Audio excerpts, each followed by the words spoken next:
aib sangat dianjurkan di dalam Islam. Bahkan larangan mengumbar aib, kekurangan, kejelekan seseorang menjadi salah satu penyebab turunnya ayat suci Al-Quran. Salah seorang sahabat Rasulullah SAW bernama Salman Al-Farisi radhiyallahu anhu. Beliau biasanya setelah makan punya kebiasaan tidur kemudian mendengkur. Lalu perbuatan Salman Al-Farisi ini kemudian dipergunjingkan oleh orang-orang yang mengetahui perilaku Salman, sehingga akibatnya aib atau kekurangan dari Salman Al-Farisi ini tersebar luas. Maka atas kejadian ini turunlah ayat suci Al-Quran dalam surah Al-Hujurat ayat ke-12. Allah Subhanahu wa taala berfirman, A'udzu billahi minasyaitonir rajim. Ya ayyuhalladzina amanu ijtanibu katsiran minadh-dhanni inna ba'dadh-dhanni itsm wa la tajassasu wa la yaghtab ba'dukum ba'dha ayuhibbu ahadukum an ya'kula lahma akhihi maytan fakarihtumuh wattaqullaha innallaha tawwabur rahim. Yang artinya, hai orang-orang yang beriman, jauhilah kebanyakan prasangka atau kecurigaan, karena sebagian dari prasangka itu adalah dosa. Dan jangan cari-cari kesalahan orang lain, juga jangan menggunjingkan satu sama lain. Adakah seseorang di antara kamu suka makan daging saudaranya sudah mati? Maka tentu kamu merasa jijik kepadanya. Bertakwalah kepada Allah Subhanahu wa taala, sesungguhnya Allah adalah penerima taubat lagi Maha Penyayang. Jadi di sini teman-teman sekalian, kita lihat bahwa Rasulullah SAW menyebutkan ada 3 dosa sosial di masyarakat secara berurutan yang tanpa sadar sebagian dari kita melakukannya. Yang pertama adalah berburuk sangka, kedua adalah tajassus atau cari-cari kesalahan orang, dan kemudian ketiga adalah ribah atau membuka aib atau membicarakan kejelekan orang lain. Jadi berawal dari prasangka yang tidak pada tempatnya alias uzon, prasangka buruk. Setelah itu biasanya akan dilanjutkan dengan tajassus, cari-cari kesalahan, mencari informasi apakah prasangka kita benar atau salah. Setelah itu kemudian biasanya kita akan mulai ghibah atau membuka aib orang lain. Teman-teman, membuka aib orang lain seolah di zaman yang sekarang menjadi perkara yang sangat remeh, ringan. Dengan mudah kita membicarakan cacat atau celah pada orang lain, sehingga begitu mudah sekali meluncur dari lisan kita. Kita lupa, sahabat semua, kita membuka aib orang lain, membicarakan kekurangan, keburukan, celah orang lain, seolah-olah diri kita ini sempurna, tidak ada cacat, tidak ada celah, tidak ada dosa. Ada pepatah yang sering kita dengar, kuman di seberang lautan tampak, gajah di pelupuk mata tidak tampak. Apa maksudnya dari pepatah ini? Kita ini sering disibukkan dengan hal-hal yang sia-sia, sibuk dengan kekurangan orang lain, sibuk dengan aib orang lain, sementara lupa aib diri kita sendiri yang banyak ini justru tidak diperhatikan. Apa yang sebenarnya kita dapat ketika kita membuka aib orang lain, sahabat sekalian?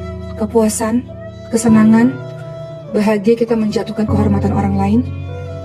Kita melakukan perbuatan itu tanpa kita berpikir apa dampak di dunia dan dampak di akhirat untuk kita sendiri. Padahal Allah Subhanahu wa taala berfirman, "Innamal mu'minuna ikhwah." Setiap mukmin itu bersaudara. Seorang muslim, kata Rasul, terhadap muslim yang lainnya ibarat satu tubuh. Kalau ada satu tubuh yang sakit, satu bagian tubuh yang sakit, maka bagian tubuh yang lain juga merasakan hal yang sama. Mari kita lihat perkataan atau sabda dari Rasulullah SAW dalam hadis riwayat Ahmad dan Abu Daud. Kemudian dalam Sahih Abu Daud dikatakan hadis ini adalah hasan sahih. Rasulullah SAW bersabda, "Wahai sekalian orang yang beriman dengan lisannya dan iman itu belum masuk ke dalam hatinya, janganlah kalian menghibah, membicarakan keburukan kaum muslimin. Jangan cari-cari kekurangan mereka, karena orang-orang yang suka mencari-cari kekurangan, kejelekan, keburukan kaum muslimin, Allah pun akan mencari-cari kekurangannya. Dan siapa yang dicari-cari kekurangannya adalah Allah, niscaya Allah akan membongkarnya di dalam rumahnya walaupun ia tersembunyi dari manusia." Jadi teman-teman sekalian, kita membuka aib orang lain, maka diri kita yang juga punya banyak sekali aib ini pun pastinya akan dibuka oleh Allah Subhanahu wa taala. Sebaliknya, kalau kita tutup aib orang lain, maka Allah pun akan menutup aib kita. Orang-orang selama ini senang pada kita, kenapa teman-teman sekalian? Karena Allah telah menutup aib-aib kita di depan mata manusia. Kalau Allah buka, maka orang tahu betapa kotornya diri ini, betapa menjijikannya diri ini. Maka kalau engkau ingin Allah menutup aibmu, maka tutup aib orang lain. Rasulullah SAW bersabda dalam hadis riwayat At-Tirmidzi, sahabat sekalian. Rasulullah SAW bersabda, "Wa man satara 'ala muslimin fid dunya, satarallahu 'alaihi fid dunya wal akhirah." Yang artinya, Barang siapa yang menutupi aib seorang muslim sewaktu di dunia, maka Allah akan menutupi aibnya di dunia dan di akhirat. Saya teringat sahabat sekalian tentang perkataan dari seorang ulama salaf. Beliau berkata, aku mendapati orang-orang yang tidak memiliki celah atau tidak memiliki kekurangan, lalu mereka membicarakan aib manusia, maka manusia pun menceritakan aib-aib mereka. Aku dapati pula orang-orang yang memiliki aib, namun mereka menahan diri dari membicarakan aib manusia yang lain, maka manusia pun akan melupakan aib mereka. Teman-teman sekalian, kita lihat bahwa manusia ini terbagi menjadi dua. Pertama, orang yang kita tidak pernah lihat, tidak pernah tahu bahwa dia berbuat maksiat. Jadi kalau kita lihat orang yang salih ini, suatu ketika tergelincir dalam kesalahan, maka kita tidak boleh menyingkap atau menceritakannya, karena ini termasuk ghibah. Jangan kita menyebarkan kejelekan di kalangan orang-orang yang beriman. Teman-teman lihat dalam surah An-Nur ayat 19, Allah Subhanahu wa taala berfirman, Ya'udzu billahi minasyaitonir rajim.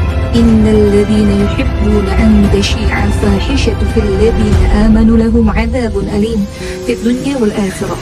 Wallahu ya'lamu wa antum la ta'lamun.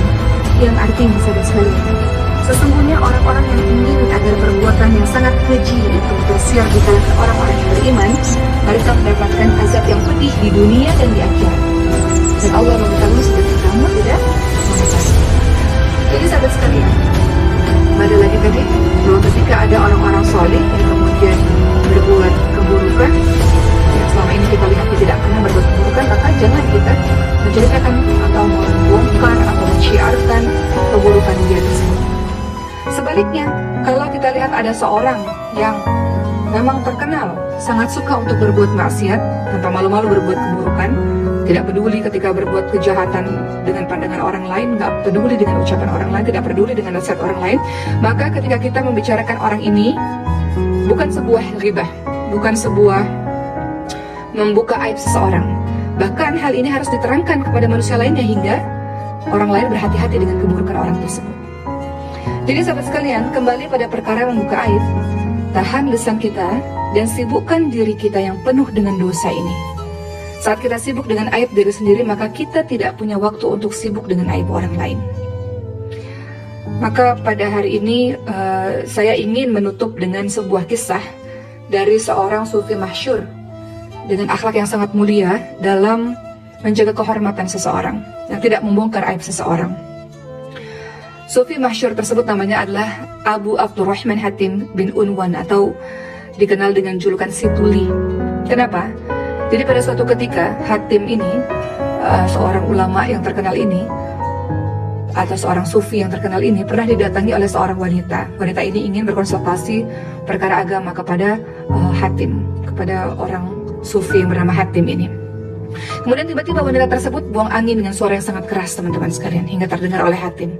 Tentu saja perempuan ini merasa sangat malu, merah padam wajahnya, merasa tidak sopan terhadap ulama yang sangat hebat di depannya. Maka ketika mendengar bunyi buang angin ini, apa yang dilakukan oleh Hatim? Tidak bereaksi apa-apa. Tidak ada perubahan apa-apa dalam raut wajahnya. Sampai perempuan ini dengan sangat malu berkata, sebetulnya saya ingin bertanya kepada Anda tentang suatu perkara. Kemudian Hatim pun berpura-pura tuli. Ada apa bu? Ada apa bu? Sampai kemudian seorang wanita tersebut mengeraskan suaranya. Lalu Hatim mengatakan, ada apa? Saya tidak bisa mendengar karena saya tuli. Kemudian teman-teman sekalian, perempuan tersebut pun menjadi lega karena mengira Hatim itu benar-benar tuli. Maka sejak kejadian itu, Hatim menjadi orang yang pura-pura tuli demi menjaga perasaan sang perempuan, sehingga ia pun dijuluki sebagai Si Tuli. Maka gelar Si Tuli ini dinisbatkan kepada Hatim selama 15 tahun demi melindungi martabat perempuan tersebut. Inilah sahabat sekalian, bagaimana sikap seorang muslim dalam menjaga kehormatan saudaranya sendiri. Jadi sahabat sekalian, kita tidak perlu bercapek-capek memikirkan aib orang lain, atau bahkan menceritakan aib saudara kita di hadapan orang lain. Kita berkonsentrasi kepada aib kita sendiri. Aib kita lah yang paling tahu. Adapun aib orang lain, kita tidak pernah tahu mengenai seluk-beluk hati mereka. Anggap diri kita selalu lebih rendah daripada orang lain, sehingga kita tidak punya kemampuan, tidak punya kuasa, tidak punya hati untuk membuka aib orang lain.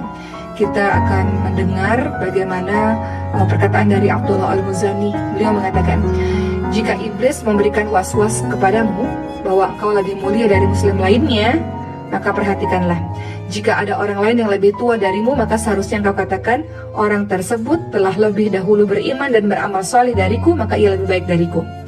Tapi jika ada orang lain yang lebih muda dari kita, maka seharusnya kita katakan, aku telah lebih dulu bermaksiat dan berlumuran dosa, serta lebih pantas mendapatkan siksa dibanding dirinya, maka ia sebenarnya lebih baik daripada aku.